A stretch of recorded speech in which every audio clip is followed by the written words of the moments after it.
This room is full of people tonight, and lots of people watching by TV, that you're trusting God for something. You're asking God to change something in your life, to give you something, or to make something go away that's unpleasant. You're trusting God to change somebody else in your life. It's one thing to trust God to give you something or to do something. It's another thing entirely to trust God through something, or to continue trusting God when He's not giving you what you want, when everything around you is shaking and you just do not understand what is going on. I would imagine that we have people here tonight, and lots of them, that you feel like literally everything in your life is shaking right now. Got anybody? All right. Now see, for some of you, it's just a thing here or there, but some of you, it's like, what is going on?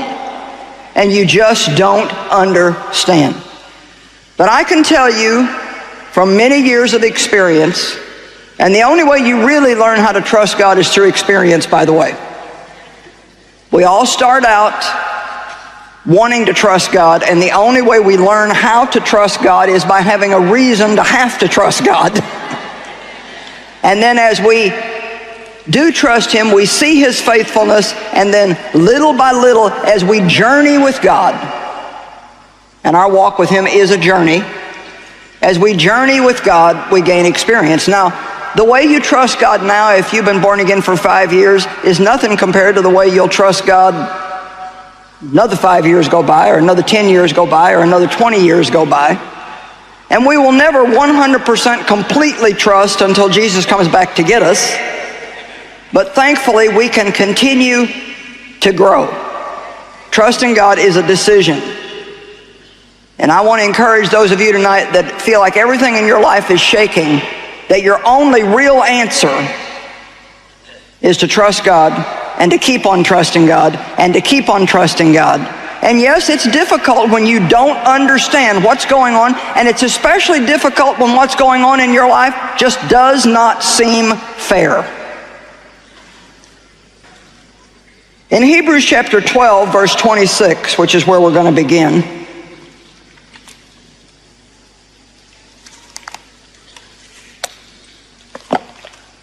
talks about how God shakes things in our life until only those things that cannot be shaken remain.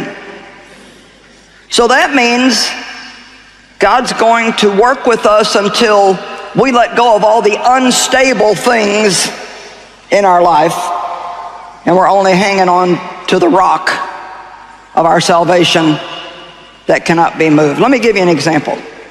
I like examples. Jesus taught in parables, and I just think we need practical examples.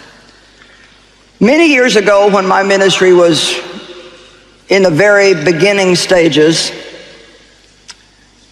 I had a group of, I thought, friends. Have you ever had any people that you thought were friends and then found out they weren't?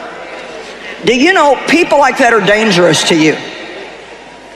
When you put your confidence in people that really are not who you think they are, it's a constant open door for the devil to work through them to get to you. And so many times in God's mercy, He will remove those people from our lives, and initially we may not understand. It's very difficult when something is stripped out of your life that you're not ready to give up yet. Amen? And so I had this group of women. They helped me in my women's ministry. There was about 12 of them. And I just thought they were my best friends ever. They would never hurt me. They'll always be for me. Well, that's the first mistake. There is nobody on this earth that's breathing that will never hurt you. I don't care how much they love you. As human beings, we do not have the ability to never, ever, ever hurt somebody or disappoint somebody that we're in relationship with. So you're setting yourself up for a lot of pain if you're looking at anybody thinking, you'll never hurt me. I can always always depend on you. Don't give that trust to anybody but Jesus. He is the only one that deserves that kind of total, complete, radical trust. And don't ever look at anybody and think, I don't know what I'd do without you. I don't know what I'd do without you. The only one you want to say that to is Jesus. I don't know what I would do without you.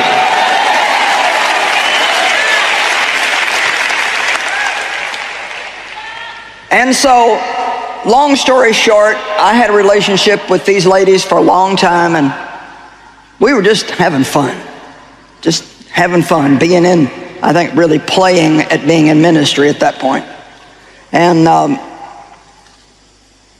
I still couldn't even really tell you what happened. I know now that it was God just revealing their weaknesses. Not that I didn't have a bunch of my own, I did, but God was going to promote me to new levels in ministry. He had a plan for my life, and I couldn't take those people with me. Do you know, every place where the bus stops, somebody has to get off.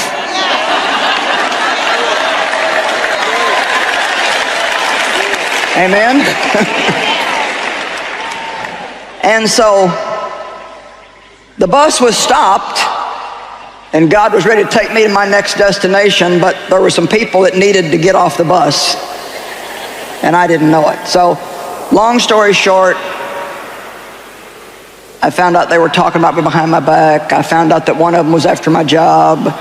I found out that they were telling lies about me. And look at me when I tell you that I was devastated and heartbroken. I couldn't believe it because they were Christians. Now, I had come from worldly relationships where people did that kind of stuff, but these were Christians.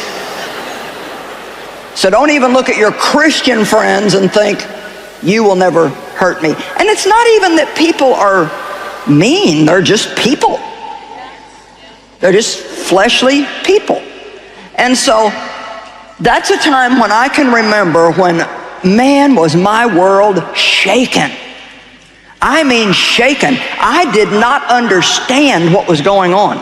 The pain in my soul was so deep. But part of the thing that you have to realize is that what you don't understand now, things that you're going through right now that you do not understand, you cannot make any sense out of at all, later on, I promise you, later on, you will look back and say, now I get it. Now I get it. Amen? And please believe me when I say that a lot of the things that you think are terrible, actually in reality, are good.